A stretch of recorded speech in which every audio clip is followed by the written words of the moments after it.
ನಮಸ್ಕಾರ ಸ್ನೇಹಿತರೆ, Kannada jobs corner YouTube ಚಾನೆಲ್ಗೆ ಎಲ್ಲರಿಗೂ ಸ್ವಾಗತ. ಸೆಂಟ್ರಲ್ ಬ್ಯಾಂಕ್ ಆಫ್ ಇಂಡಿಯಾದಲ್ಲಿ ಅಪ್ರೆಂಟಿಸ್ ಹುದ್ದೆಗಳ ನೇಮಕಾತಿಗೆ ಸಂಬಂಧಪಟ್ಟಂತೆ ಆನ್ಲೈನ್ ಮೂಲಕ ಅರ್ಜಿಯನ್ನ ಆಹ್ವಾನಿಸಲಾಗಿರುವಂತದ್ದು. ಇನ್ನು ಯಾವ್ಯಾವ ಹುದ್ದೆಗಳಿವೆ, ಎಷ್ಟೆಷ್ಟು ಹುದ್ದೆಗಳು ಖಾಲಿ ಇರುವಂತದ್ದು, ಏಜ್ ಲಿಮಿಟ್, ಎಜುಕೇಶನಲ್ ಕ್ವಾಲಿಫಿಕೇಶನ್ ಹಾಗೂ ಸೆಲೆಕ್ಷನ್ ಪ್ರೊಸೀಜರ್ ಬಗ್ಗೆ ಈ ಒಂದು ವಿಡಿಯೋದಲ್ಲಿ ಮುಂದೆ ನೋಡ್ತಾ ಹೋಗೋಣ. ನಮ್ಮ ಚಾನೆಲ್ ಅನ್ನ ಯಾರಾದ್ರೂ ಹೊಸದಾಗಿ ನೋಡ್ತಾ ಇದ್ರೆ ಸಬ್ಸ್ಕ್ರೈಬ್ ಮಾಡಿ ಹಾಗೂ ಪಕ್ಕದಲ್ಲೇ ಇರುವಂತಹ ಬೆಲ್ ಬಟನ್ ಅನ್ನ ಕ್ಲಿಕ್ ಮಾಡಿ. ಸೆಂಟ್ರಲ್ ಬ್ಯಾಂಕ್ ಆಫ್ ಇಂಡಿಯಾದಲ್ಲಿ 4500 ಅಪ್ರೆಂಟಿಸ್ ಹುದ್ದೆಗಳ ಒಂದು ನೇಮಕಾತಿಗೆ ಸಂಬಂಧಪಟ್ಟಂತೆ ಅರ್ಜಿಗಳನ್ನ ಆಹ್ವಾನಿಸಲಾಗಿರುವಂತದ್ದು. ಇನ್ನು ಈ ಒಂದು ಅಪ್ರೆಂಟಿಸ್ಶಿಪ್ ಹುದ್ದೆಗಳಿಗೆ ಆನ್ಲೈನ್ ಮೂಲಕ ಅರ್ಜಿಯನ್ನು ಸಲ್ಲಿಸಲು ಪ್ರಾರಂಭ ದಿನಾಂಕವನ್ನು ನೋಡೋದಾದ್ರೆ ಜೂನ್ 7ರಿಂದ ಜೂನ್ 23ರವರೆಗೆ ಅಭ್ಯರ್ಥಿಗಳಿಗೆ ಅರ್ಜಿ ಸಲ್ಲಿಸಲು ಅವಕಾಶ ಇರುವಂತದ್ದು. ಇನ್ನು ಅಭ್ಯರ್ಥಿಗಳಿಗೆ ಟೆಂಟೇಟಿವ್ ಎಕ್ಸಾಮ್ ಡೇಟ್ ಅನ್ನು ಸಹ ನೀಡಿರುವಂತದ್ದು. ಜುಲೈ ಮೊದಲನೇ ವಾರದಲ್ಲಿ ಆನ್ಲೈನ್ ಎಕ್ಸಾಮ್ ಅನ್ನ ನಡೆಸಲಾಗುವಂತದ್ದು. ಇದು ತಾತ್ಕಾಲಿಕ ಪರೀಕ್ಷಾ ದಿನಾಂಕವಾಗಿರುವಂತದ್ದು. ಇನ್ನು ಮುಂದೆ ನೋಡ್ತಾ ಹೋಗೋದಾದ್ರೆ ಇನ್ನು ಎಜುಕೇಶನಲ್ ಕ್ವಾಲಿಫಿಕೇಶನ್ ಬಗ್ಗೆ ನೋಡ್ತಾ ಹೋಗೋದಾದ್ರೆ ಪದವಿಯನ್ನ ಪಾಸ್ ಆದಂತಹ ಅಭ್ಯರ್ಥಿಗಳು ಈ ಒಂದು ಅಪ್ರೆಂಟಿಸ್ಶಿಪ್ ಟ್ರೈನಿಂಗ್ ಗೆ ಅರ್ಜಿಯನ್ನು ಸಲ್ಲಿಸಬಹುದು. ಇನ್ನು ಏಜ್ ಲಿಮಿಟ್ ಬಗ್ಗೆ ನೋಡೋದಾದ್ರೆ 20ರಿಂದ 28 ವರ್ಷದ ಒಳಗಿನ ಎಲ್ಲ ಅಭ್ಯರ್ಥಿಗಳು ಈ ಒಂದು ಟ್ರೈನಿಂಗ್ ಗೆ ಅರ್ಜಿಯನ್ನು ಸಲ್ಲಿಸಬಹುದಾಗಿರುವಂತದ್ದು. ಇನ್ನು ಟ್ರೈನಿಂಗ್ ನ ಅವಧಿ ನೋಡೋದಾದ್ರೆ 1 ವರ್ಷಗಳವರೆಗೆ ಅಪ್ರೆಂಟಿಸ್ಶಿಪ್ ಟ್ರೈನಿಂಗ್ ಇರುವಂತದ್ದು. ಇನ್ನು ಏಜ್ ರಿಲ್ಯಾಕ್ಸೇಷನ್ ಬಗ್ಗೆ ನೋಡೋದಾದ್ರೆ SC ST ಕೆಟಗರಿಯ ಅಭ್ಯರ್ಥಿಗಳಿಗೆ 5 ವರ್ಷಗಳವರೆಗೆ ಏಜ್ ರಿಲ್ಯಾಕ್ಸೇಷನ್ ಅನ್ನು ನೀಡಲಾಗಿರುವಂತದ್ದು. OBC ನಾನ್ ಕ್ರೀಮಿ ಲೇಯರ್ ಅಭ್ಯರ್ಥಿಗಳಿಗೆ 3 ವರ್ಷಗಳವರೆಗೆ ಏಜ್ ರಿಲ್ಯಾಕ್ಸೇಷನ್ ಅನ್ನು ನೀಡಲಾಗಿದೆ. ಇನ್ನು ಫಿಸಿಕಲಿ ಡಿಸೇಬಲ್ ಇರುವಂತಹ ಅಭ್ಯರ್ಥಿಗಳಿಗೆ UR ಹಾಗೂ EWS ಕೆಟಗರಿಯ ಅಭ್ಯರ್ಥಿಗಳಿಗೆ 10 ವರ್ಷ, OBC ಕೆಟಗರಿಯ ಅಭ್ಯರ್ಥಿಗಳಿಗೆ 13 ಹಾಗೂ SC ST ಕೆಟಗರಿಯ ಅಭ್ಯರ್ಥಿಗಳಿಗೆ 15 ವರ್ಷಗಳವರೆಗೆ ಏಜ್ ರಿಲ್ಯಾಕ್ಸೇಷನ್ ಅನ್ನು ನೀಡಲಾಗಿರುವಂತದ್ದು. ಇನ್ನು ವಿಧವೆ ಆಗಿರುವಂತಹ ಹಾಗೂ ವಿಚ್ಛೇದಿತೆಯಾಗಿರುವಂತಹ ಮಹಿಳಾ ಅಭ್ಯರ್ಥಿಗಳಿಗೂ ಸಹ ಏಜ್ ರಿಲ್ಯಾಕ್ಸೇಷನ್ ಅನ್ನು ನೀಡಲಾಗಿರುವಂತದ್ದು.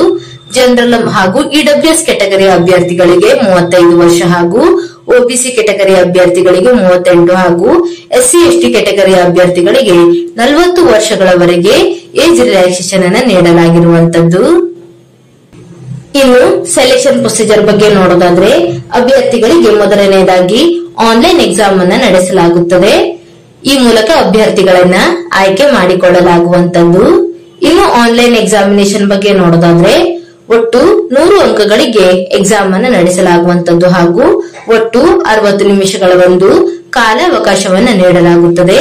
ಇನ್ನು ಎಕ್ಸಾಮ್ ನಲ್ಲಿ ಎಲ್ಲವೂ ಸಹ ಆಬ್ಜೆಕ್ಟಿವ್ ಟೈಪ್ ಕ್ವಶನ್ಸ್ ಗಳು ಇರುವಂತದ್ದು.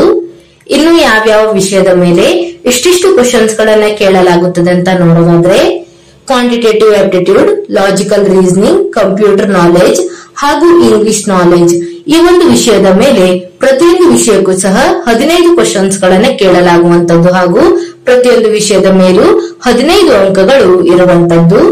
ಇನ್ನು basic retail products, basic retail asset products, basic investment products ಹಾಗೂ ಬೇಸಿಕ್ ಇನ್ಶೂರೆನ್ಸ್ ಪ್ರಾಡಕ್ಟ್ ಈ ಒಂದು ವಿಷಯದ ಮೇಲೆ ಪ್ರತಿಯೊಂದು ವಿಷಯದ ಮೇಲೆ 10 ಕ್ವಶನ್ಸ್ ಗಳನ್ನ ಕೇಳಲಾಗುತ್ತದೆ ಮತ್ತು 10 ಅಂಕಗಳು ಇರುವಂತದ್ದು. ಇನ್ನು ಎಕ್ಸಾಮಿನೇಷನ್ ಇಂಗ್ಲಿಷ್ ಹಾಗೂ ಹಿಂದಿಯಲ್ಲಿ ನಡೆಯುವಂತದ್ದು. ಒಟ್ಟು 100 ಕ್ವಶನ್ಸ್ ಗಳಿಗೆ ಎಕ್ಸಾಮ್ ಅನ್ನು ನಡೆಸಲಾಗುತ್ತದೆ ಮತ್ತು 100 ಅಂಕಗಳು ಇರುವಂತದ್ದು. ಇನ್ನು ನೆಗೆಟಿವ್ ಮಾರ್ಕಿಂಗ್ ಬಗ್ಗೆ ನೋಡೋದಾದ್ರೆ ಈ ಒಂದು ಎಕ್ಸಾಮ್ ನಲ್ಲಿ ಯಾವುದೇ ರೀತಿಯಾದಂತಹ ನೆಗೆಟಿವ್ ಮಾರ್ಕಿಂಗ್ ಇರೋದಿಲ್ಲ. ಇನ್ನು ಲೋಕಲ್ ಲ್ಯಾಂಗ್ವೇಜ್ ಟೆಸ್ಟ್ ಬಗ್ಗೆ ನೋಡೋದಾದ್ರೆ ಅಭ್ಯರ್ಥಿಗಳು ಆಯಾ ರಾಜ್ಯಗಳಿಗೆ ಸಂಬಂಧಪಟ್ಟಂತೆ ಲೋಕಲ್ ಲ್ಯಾಂಗ್ವೇಜ್ ಬಗ್ಗೆ ನಾಲೆಜ್ ಅನ್ನು ಹೊಂದಿರಬೇಕಾಗಿರುವಂತದ್ದು. ಅಭ್ಯರ್ಥಿಗಳು ಲೋಕಲ್ ಲ್ಯಾಂಗ್ವೇಜ್ ಅನ್ನ ಓದಲು, ಬರೆಯಲು ಮತ್ತು ಮಾತನಾಡಲು ಬರುವಂತಿರಬೇಕು. ಇದಕ್ಕೆ ಸಂಬಂಧಪಟ್ಟಂತೆ ಲೋಕಲ್ ಲ್ಯಾಂಗ್ವೇಜ್ ಟೆಸ್ಟ್ ಅನ್ನು ಸಹ ಮಾಡಲಾಗುವಂತದ್ದು. ಇನ್ನು ಈ ಒಂದು ಟ್ರೈನಿಂಗ್ ನ ಅವಧಿಯ ಬಗ್ಗೆ ನೋಡೋದಾದ್ರೆ 1 ವರ್ಷಗಳವರೆಗೆ ಈ ಒಂದು ಟ್ರೈನಿಂಗ್ ನ ಅವಧಿಯು ಇರುವಂತದ್ದು ಹಾಗೂ ಅಭ್ಯರ್ಥಿಗಳಿಗೆ ಮಾಸಿಕವಾಗಿ 15,000 ಸ್ಟಿಫಂಡ್ ಅನ್ನು ಸಹ 1 ವರ್ಷದವರೆಗೆ ಅಭ್ಯರ್ಥಿಗಳಿಗೆ ನೀಡಲಾಗುತ್ತದೆ. ಇನ್ನು ಅಪ್ಲಿಕೇಶನ್ ಫೀಸ್ ಬಗ್ಗೆ ನೋಡೋದಾದ್ರೆ ಫಿಸಿಕಲ್ ಹ್ಯಾಂಡಿಕ್ಯಾಪ್ ಇರುವಂತಹ ಅಭ್ಯರ್ಥಿಗಳಿಗೆ 400 ರೂಪಾಯಿ ಅಪ್ಲಿಕೇಶನ್ ಫೀಸ್ ಇರುವಂತದ್ದು ಹಾಗೂ ಇದರ ಜೊತೆಗೆ ಜಿಎಸ್ಟಿ ಸಹ ಇರುತ್ತದೆ. ಇನ್ನು SC ST ಹಾಗೂ ಮಹಿಳಾ ಅಭ್ಯರ್ಥಿಗಳು ಮತ್ತು EWS ಕೆಟಗರಿ ಅಭ್ಯರ್ಥಿಗಳಿಗೆ 600 ರೂಪಾಯಿ ಅಪ್ಲಿಕೇಶನ್ ಫೀಸ್ ಇರುವಂತದ್ದು ಹಾಗೂ ಇದರ ಜೊತೆಗೆ 18% ಜಿಎಸ್ಟಿ ಸಹ ಇರುತ್ತದೆ. ಹಾಗೂ ಇನ್ನುಳಿದಂತಹ ಅಭ್ಯರ್ಥಿಗಳಿಗೆ 800 ರೂಪಾಯಿ ಅಪ್ಲಿಕೇಶನ್ ಫೀಸ್ ಇರುವಂತದ್ದು, ಇದರ ಜೊತೆಗೆ 18% ಜಿಎಸ್ಟಿ ಸಹ ಇರುವಂತದ್ದು. ಅಭ್ಯರ್ಥಿಗಳು ಅಪ್ಲಿಕೇಶನ್ ಫೀಸ್ ಅನ್ನು ಆನ್ಲೈನ್ ಮೂಲಕ ಪೇಮೆಂಟ್ ಅನ್ನು ಮಾಡಬೇಕು.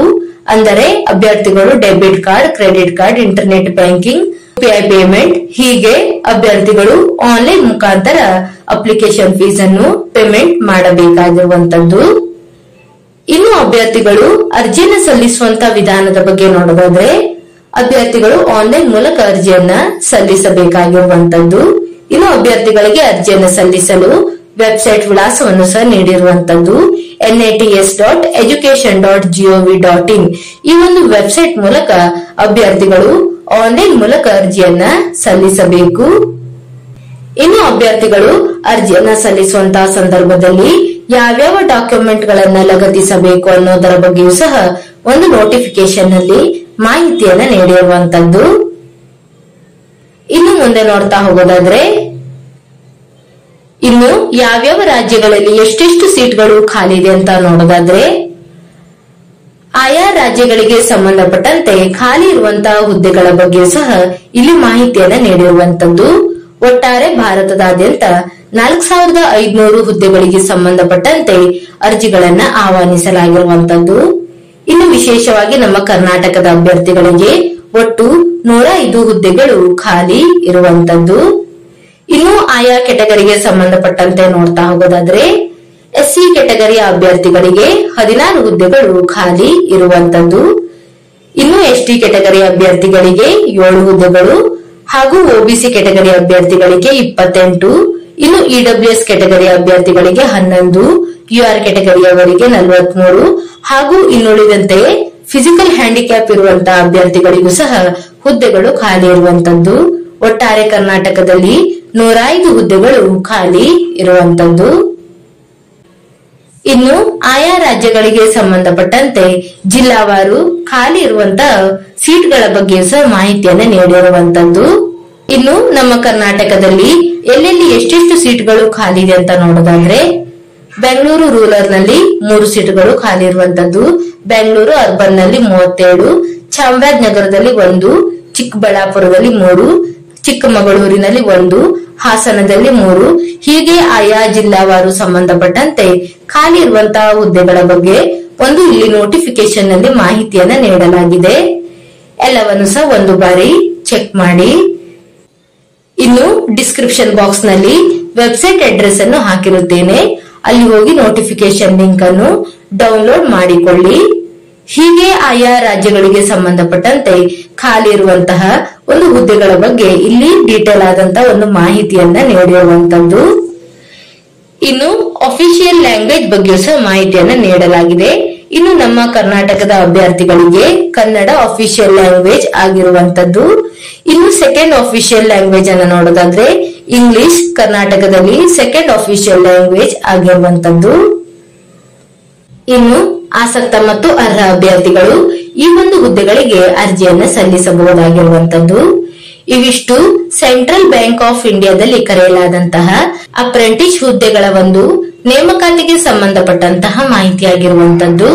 ಈ ಒಂದು ವಿಡಿಯೋ ನಿಮಗೆ ಇಷ್ಟವಾಗಿದ್ದಲ್ಲಿ ಒಂದು ಲೈಕ್ ಮಾಡಿ, ಶೇರ್ ಮಾಡಿ ಹಾಗೂ ಸಬ್ಸ್ಕ್ರೈಬ್ ಮಾಡಿ. ಜೊತೆಗೆ ಪಕ್ಕದಲ್ಲೇ ಇರುವಂತಹ ಬೆಲ್ ಬಟನ್ ಅನ್ನು ಕ್ಲಿಕ್ ಮಾಡಿ.